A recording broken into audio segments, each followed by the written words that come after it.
In this lesson, we're gonna go over how to maximize your speed ups and what to look for after so that you can put the most pressure on your opponents. All right, we're back with Grayson again. Last time we worked on his counter-attacking, but we're gonna flip it, and now he's going to be the one initiating. But one of the things, Grayson, as we've been working with each other, your dink game, super solid. We talked about that, right? But you're never really initiating, particularly off the bounce, and I don't feel a ton of pressure. I feel like I could kind of just speed up to you anytime. So you wanna make sure that you're applying pressure on me. And if you're watching this and you're the one who is always getting attacked, we wanna learn how to attack first. So Grayson, just off the bat, I just wanna see, just really quick, I'm gonna give you some balls and I want you to speed them up. Okay. And we'll kind of just see, kind of take you outside of your comfort zone. But before that, Grayson, we kind of talked about this a little bit. Why don't you speed up more? Like, why? I'm not confident in my counters. In your counters, okay. Let me ask you this, what happens when you speed up first? Like, what usually happens? Are you missing into net, missing long, or are they countering and then they're winning the point? They counter well and then they win the point. Okay, all right, okay. So let's just see a little bit, okay? I'm gonna give you more of a dead dink. I'm gonna give you 5 balls, okay, forehand, and then I want you to speed up, we'll play it out, see what happens, okay? Here we go, here we go. Oh, good. Okay, good. Okay, 2 for 2, those are good. Okay. Okay, here's another one. Okay, one more. Okay, so first 2 were great, and then the last 3 fell apart, huh? Yeah. No, that's good. Okay, first things first. If you're working on speed ups, know that targets is everything. Targets, where you place the ball is actually way more important than how fast you hit it. So first question for you, Grayson, is when, blank slate, I gave you those balls, are you aiming at anything? Are you aiming at something? Yeah, either this shoulder or cross to where you're hitting your backhand. So those are good. Again, I like that. At least you didn't say body, so that's really good because I'm covering body well. So that first one that you caught me, by the way, you won 2 points in a row, right? It was here actually, so low. So it wasn't shoulder actually, it was actually right hip. The second one you caught me was low left side, right? We talked about the zones in the last video. If you didn't catch that, make sure watch that video. We'll link it in the description below, but that low zone 1, right, you caught me, and then that low zone 2. These are 2 great spots to go for because your opponents are gonna be stretching and reaching, okay? So now that we have that, and that we talked about that, those are great spots to go, Grayson. But I guess the biggest key thing that I wanna talk about technique-wise and swing path is I think you just need to slow it down. Okay, you need to slow it down, pick your spot. We're gonna look at your technique a little bit right now, and I just want you to really just go for your spot first. So let's go low, zone 1 or to mid zone 1. So somewhere around here, okay? Again, this is the formation you're gonna get. You're gonna get a lot of dead dinks here, and you can be attacking down the line to the right-handed player. And again, this is a great spot to go. Why? Why do you think so? That's the righty's like chicken wing. Well, it's a chicken wing and you're going to the middle of the court, right? So it's very hard to miss. If you're gonna miss, it's gonna sail out, and that's the only way you can miss it. So here we go, ready? Okay. Okay, good. Let's do it again. Good, that's a good ball. But so you took a little bit pace off, yeah? Yeah. So like, that's still a really good spot, really good ball. Knowing which target to actually speed up on the body is only one of the things that you can do offensively. If you want to learn more on how to be a more aggressive player, check out our free masterclass. Go to attackingmasterclass.com or check the description below. The other thing I would say, let's try to do, you have a little bit of a wind up. Let's keep it a little bit quieter. So a little bit of less of this, and then I want you to set up like your topspin dink. Okay. Okay, so actually let's just see a few topspin dinks. Yep. Okay, I want you to move your feet and then you go topspin dink here. Okay, good. One more time. Okay, okay. Let's go ball again. Go. Okay. So that setup that you have there, I want you to speed up from the same spot. So don't change anything. Set up the same way. and then initiate, okay? So here we go. Good. Now I know I'm sitting on it, but that's a good spot. Here we go again. Good. Okay. One more, Grayson. One more. Good. So that last one I really liked, okay? So it wasn't that fast.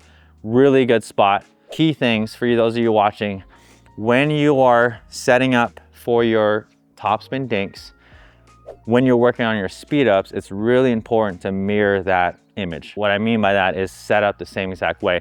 So in this next exercise, Grayson, so that I can see how you look and you can actually think about this, we're gonna go topspin dink. Yep. And then we're gonna go speed up. Okay. Topspin dink and then speed up so that we make sure that our footwork is the same, the way we load in our dominant leg is the same, and our paddle drop is the same, okay? So topspin dink first. As soon as you topspin dink it, I'm gonna let it go and I'm gonna give you another one, okay? Topspin dink here. Good, okay? Speed up here. Great, that's good. Looks very, very similar. I couldn't tell there, okay? Topspin dink, go. Good, speed up. Good, a little bit out, let's try it again. Topspin dink. Yes, good. Speed up. Good, okay. Now, next thing, let's talk about when you're initiating, the second most important thing after your target is to reload and to really figure out where could the ball be coming back. Now, high-level players, high-level pros, you see fast hands and you see them like, how can they anticipate? They anticipate it because they see these patterns all the time. So Grayson, you're gonna be in front of the person that's a right-hander, Yep. like almost 90% of the time. So if you're gonna be, again, attacking my zone one, which I have to take it here or I have to take it here, where's that ball gonna come back? Probably gonna come back right here. Where? Like right near my body. Okay, all right. Body Across. or what? Or like this side. Well, or no, forehand. I would, to your zone Sit one. here. Zone one is zone two, okay? Okay. And the reason why is that when I'm defending my zone one, for me to get it towards Grayson's right shoulder or further out, I have to be really early. I have to be really early on this ball. So for example, let's say Grayson, you're speeding it up, right? It's coming here. Typically, if I am hitting a forehand, I'm probably gonna hit it here if everything goes well. And this is what my paddle face looks like, and it's gonna come straight down the line to you. Does that make sense, Grayson? Yeah. Now, if I hit it like here, if I don't have time to get here and I'm doing one of these, you know, Yeah. my paddle face is naturally kind of face straight, or it's gonna come to your body. But for me to get it towards your right side, watch what I have to do. I have to get it here, or I have to actually contact it here, which is very, very difficult, okay? So that being said, Grayson, I want you to speed up, and then it's probably gonna come to your zone one or zone two, somewhere in that area, okay? So here we go. Okay, a little bit high, let's do it again. Okay. Good. Okay, now that was that one again. So I would actually recommend that you sit on your one-handed backhand. Yeah, okay. Right, so you're either you can counter like this, or you just sit on it there. Because very rarely you're gonna attack here and you're gonna have to use your two-hander. Does that make sense? Yeah. Up there, okay? So let's try it again, okay? Good, great spot, again. Good, and that's a good example. So again, most of the time, if Grayson hits a really good ball, I'm gonna be here. You can see it went right to his zone two, and that's why it's really important for him. We talked about in the last video, his counters to be really, really short, okay? So a few more here, okay? Here we go. Good, nice. Okay. Okay, so let's go for targets. So set up early, get a little bit more behind it, and then go for a lower spot if you can, okay? Good, there he goes. Again. Good, but you see that? It's coming right there, okay? Again, go. Okay, so it's really important too, okay? Right after your speed up, make sure you come like right back center neutral to here. Okay. Because you don't know, I mean, it could come to your right side, But right after you go, boom, I have this. I can come over here and I can come outside that right shoulder as well. Okay, so again, let's go. Good, okay. So you took that back a little bit far, so let's try that again. Keep it really short. Good, again, really short. That was a tough one. Again, okay. That's a good spot, again. Good, there we go, okay. So now that we know where the ball actually could be coming back, now it's about, you know, kind of decision making and when we speed up the ball. We talked about where we should, but now let's talk about when. Okay, Grayson? So because we're trying to put you in more in an offensive mindset, I think it's really important to identify first what kind of balls are we looking for, because the worst thing that we can do is speed up on bad balls, right? Yep. So we're talking about off the bounce particularly here. So Grayson, what kind of ball are you looking for? Like dead dink that bounces a little high. Okay, dead dink. So that's really good. I mean, that's general, right? A bounce that's typically at knee level or above.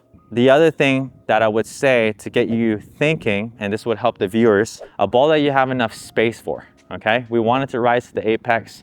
We want enough space, okay? So if I hit a dink like this, Grayson, aggressive dink like that, right? Yeah. You're not gonna be, you know, speeding that up. But if there's a ball like this you can get behind, that's a great ball to do it, okay? If we're gonna go actually back to the footage when we were warming up, one of the things, Grayson, I could recommend is your tendencies is to actually go right to that shovel or slice dink. Yeah. Right, when we do that, there's a couple things, at least from my point of view. When he goes to that shovel or slice dink, I know it's not speeding up. There's nothing for me to worry about. So I'm leaning in, I'm looking to be aggressive, looking to attack.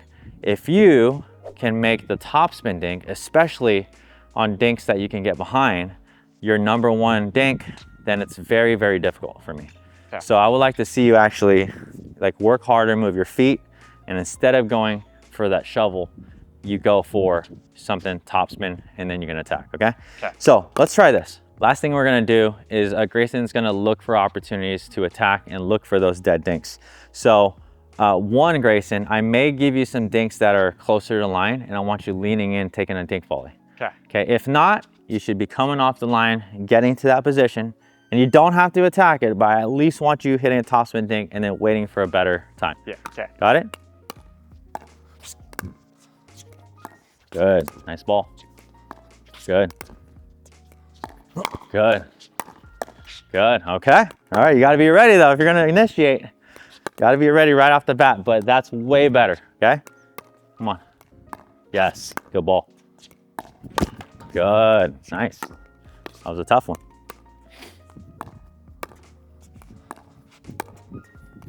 Good.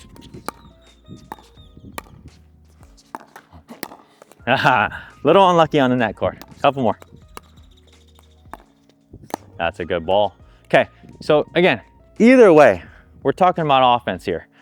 Grayson, you know, from my side, from my point of view, those topspin dinks are 3, 4, or 5 times more aggressive as your slice dinks. Yeah. I would only try to hit this if I'm out of position or if that ball's behind me. If you could get your feet behind the ball, I want you rolling as many dinks as you can. Because again, the thing about pressure and creating pressure is that it's not only him speeding up. Remember, it's the threat of your ability to speed up that is going to apply pressure. So if you're watching this and you think that, you know, adding topspin dinks isn't that important, it actually is when it comes to speed ups at high levels. So Grayson, continue to seek for those opportunities, okay? So we're gonna do last couple balls, last couple rallies. You speed up, pick a good spot, and then again, try to get behind the ball if you can to set yourself up for a topspin dink, okay? Here we go. Good, good ball. Good, okay. Good, great ball. Again, let's go. It's a good spot too. Good, really good, dude, really good.